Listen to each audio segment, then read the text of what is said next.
শ্রীক্ষেত্র এবং কালীক্ষেত্রের ভৌগোলিক দূরত্ব যেন ঘুচে যায় জ্যৈষ্ঠ মাসের পূর্ণিমা তিথিতে। সব পথ এসে মিলে যায় ভক্তের হৃদয়ে। কলিযুগে কালী ও কৃষ্ণ অভিন্ন। প্রতি বছর স্নানযাত্রার পুণ্য লগ্নে একথা স্মরণ করিয়ে দেন দেবতা স্বয়ং।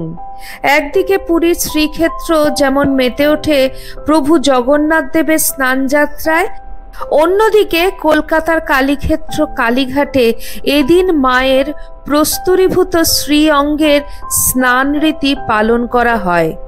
শ্রীক্ষেত্র এবং কালীক্ষেত্রের ভৌগোলিক দূরত্ব যেন ঘুচে যায় জ্যৈষ্ঠ মাসের পূর্ণিমা তিথিতে।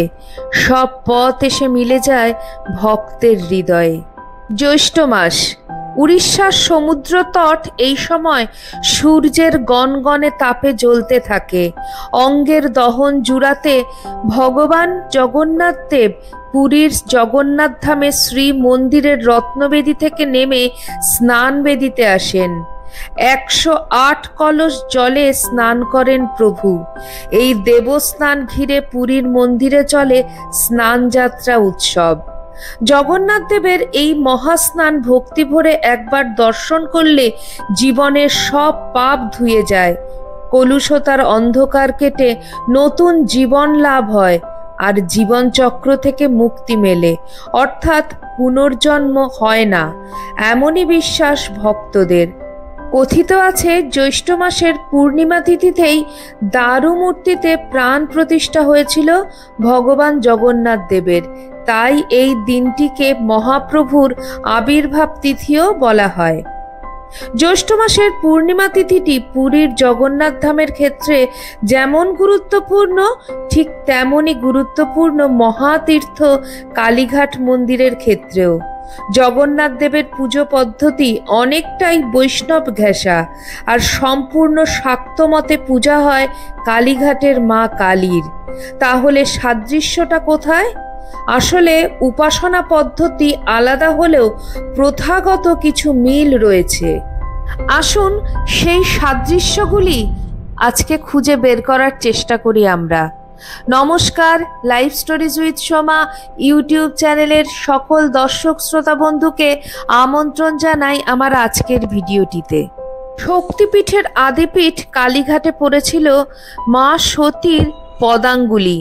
কথিত আছে জ্যৈষ্ঠ মাসের এই পূর্ণিমা তিথিতে প্রস্তুরীভূত সেই দেবীর পদাঙ্গুলি রথ থেকে উদ্ধার করেছিলেন দুই ব্রহ্মচারী, ব্রহ্মানন্দগিরি এবং আত্মারাম ব্রহ্মচারী। এই দিনেই তারা মন্ত্রপাঠ করে প্রস্তুরীভূত সতী অঙ্গে প্রাণ প্রতিষ্ঠা করেছিলেন। দেবীরই আদেশে ব্রহ্মপীঠের নিচে অগ্নিকোণে রাখা হয় প্রস্তুরীভূত পদাঙ্গুলি। সতী অঙ্গের প্রাণ প্রতিষ্ঠা হয়েছিল বলে দিনটিকে কালীঘাটের মায়েরও আবির্ভাব তিথি হিসাবে মান্যতা দেওয়া হয়। পুরীর শ্রীমন্দিরের রত্নবেদী থেকে নেমে প্রভু জগন্নাথ দেব যান স্নান বেদিতে। 108 কলসি জলে তাকে স্নান করান পুরোহিতরা। দেবতার এই মহাস্নান দর্শন করেন ভক্তবৃন্দ।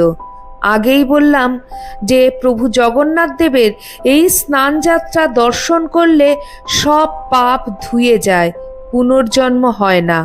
কালীঘাট মন্দিরেরও স্নানযাত্রার দিন সতী অঙ্গের প্রস্তুরীভূত শিলাটিকে স্নান করানো হয়, তবে ভক্তরা তা দেখতে পান না। এখন এই শিলাটি দক্ষিণাকালীর বেদির নিচে একটি রূপোর সিন্ধুকে রাখা থাকে। প্রতি বছর স্নানযাত্রার দিন ভোরে আচার নিয়ম মেনে স্নান উৎসবের সূচনা হয়।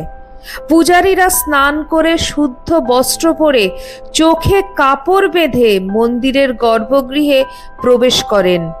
রূপোর সিন্ধুক থেকে বের করে সতীর প্রস্তুরীভূত শিলাকে স্নান করানো হয় গঙ্গাজল, অগুরু, জবাকুসুম তেল, আতরের মিশ্রণ দিয়ে।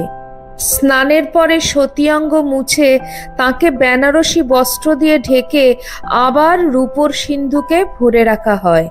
প্রতি বছর স্নানযাত্রার দিন এই নিয়ম কড়া অনুশাসন মেনে পালন করা হয় কালীঘাট মন্দিরে।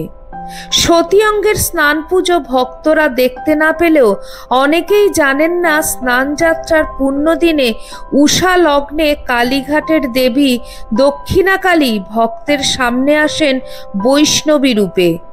পূজারীরা শ্বেতচন্দনের তিলক এঁকে দেন দেবীর কপালে। মায়ের অদ্ভুত মায়াময় লাবণ্যে ভক্তরা আবেগে ভেসে যান।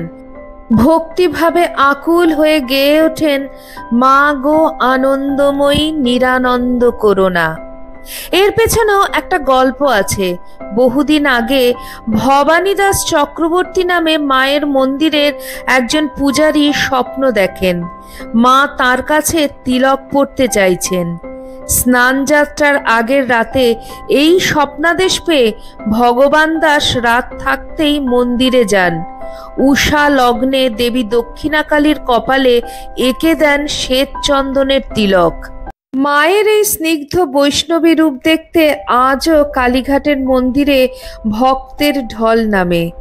ভক্তের ভাবাবেগ মিলিয়ে দেয় শাক্ত ও বৈষ্ণব ভাবাদর্শকে। ৫১ পীঠের এক পীঠ কালীঘাটে প্রতিদিন অসংখ্য ভক্তের ভিড় দেখতে পাওয়া যায়। দেশ দেশান্তর থেকে সেখানে ভক্তেরা এসে ভিড় জমান। মাকে একবার দর্শন করার কামনা থাকে বহু ভক্তেরই। সবাই মনে করেন যে মা না ডাকলে নাকি সেখানে মায়ের দর্শন পাওয়া যায় না। এই কালীঘাটের মাকে নিয়ে আছে অনেক কাহিনীও। সেখানে নাকি মা শুধু কালী রূপেই নয়, পূজিতা হন লক্ষ্মী রূপেও। কালীঘাটের মা শুধুই ত্রিনয়নী নন, তিনি জীবনদায়ী ফলদায়ী মাতা রূপেও পরিচিত। তার কাছে গেলে তিনি নাকি তার ভক্তদের ফেরান না। মাকে মন ভরে ডাকলে মনস্কামনা পূরণ হয় সকলেরই। তাই তিনি ফলদায়ী মাতা রূপে পরিচিত। আর এই কালীঘাটের কালীমা দীপান্বিতা অমাবস্যার রাতে পূজিতা হন মা লক্ষ্মী রূপে। ওই দিন মা কালী নয়, মা লক্ষ্মীকেই মূর্তির মধ্যে প্রত্যক্ষ করার রীতি সেখানে। সারা রাত ধরে মা লক্ষ্মীর আরাধনাও চলে সেখানে।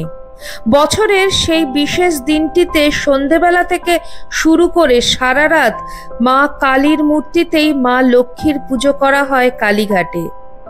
ওই দিনই অসংখ্য পাটকাঠি জেলে মন্দিরকে ৩ বার প্রদক্ষিণ করার পর শুরু হয় মায়ের সারা রাত ব্যাপী পুজো। তবে সেই দিন রাতে মাকে আমিষ ভোগ নয়, দেওয়া হয় নিরামিষ ভোগ। প্রথমে ভগবান নারায়ণের উদ্দেশ্যে ভোগ নিবেদন করা হয়। তারপর প্রথমে মায়ের হাত মুছে দেওয়া হয়। সেদিন মায়ের ভোগে থাকে লুচি, আলু ভাজা, বেগুন ভাজা, জাল দেওয়া দুধ, ছানার সন্দেশ এবং রাজভোগ। শুধু দীপান্বিতা অমাবস্যার রাতেই নয়, কালী পুজোর রাতেও সেখানে নিত্য পুজোর সঙ্গেই এক বিশেষ পুজোর আয়োজন করা হয়। কালী পুজোর ওই বিশেষ তিথিতে দুপুরবেলায় মাকে রাজবেশে সাজিয়ে আরতি করে ভোগ দেওয়া হয়। সেদিন মায়ের জন্য বিশেষ ভোগের আয়োজন হয় সেখানে মাকে আমিষ ভোগ দেওয়া হয়। মায়ের ভোগে পাঁঠার মাংস থেকে শুরু করে মাছ, পোলাও, 5 রকম ভাজা, শাক ভাজা, শুক্তো, ডাল ও পায়েস থাকে। সেই রাতেও মাকে দেখতে পাওয়া যায় রাজবেশে। এক অপরূপ সাজে আবির্ভূতা হন তিনি। ওই দিন রাতে পুজোর ফাঁকে মাকে বিশ্রাম দেওয়া হয় 1 ঘন্টার জন্য। ভোরে আবার মাকে জাগিয়ে মঙ্গলারতি করা হয়। বছরে মোট 2 বার রাজবেশ ধারণ করেন কালীঘাটের মা কালী। কিন্তু দীপান্বিতা অমাবস্যার রাতে মাকে রাজেশ্বরী মাতা বলে মনে হয়। তার জন্য এমন শাড়ি বাছাই করা হয় যা তার অঙ্গসজ্জাকে করে তোলে অপরূপ। সোনার গয়নায় মা হয়ে ওঠেন ঐশ্বর্যশালী। শুধু সোনার গয়নাই নয়, ওই দিন মাকে বিশেষভাবে সাজানো হয় ফুল দিয়েও। ঝুমকো ফুলের মালায় সেজে ওঠেন মা। রাজবেশে মা আমার আবারও হয়ে ওঠেন অপরূপা। কালীঘাটে মায়ের মন্দিরে স্নানযাত্রার দিন এবং দীপান্বিতা ও কালী পুজোর দিন কি কি নিয়ম আচার মানা হয় আপনাদের সাথে তা শেয়ার করলাম এই ভিডিওটিতে। আপনাদের ভিডিওটি কেমন লাগলো অবশ্যই কমেন্ট সেকশনে কমেন্ট করে জানাবেন। ভিডিওটি ভালো লাগলে শেয়ার করে দিন নিজের লোকেদের কাছে।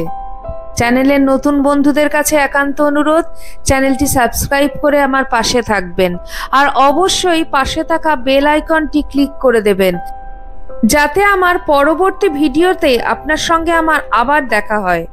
সবাই ভালো থাকবেন, সুস্থ থাকবেন। আজকে আমার ভিডিও এখানেই শেষ করছি। আবার খুব শিগগিরই দেখা হচ্ছে আপনাদের সঙ্গে কোনো একটি নতুন ভিডিওতে। জয় ঠাকুর, জয় মা, জয় স্বামীজি।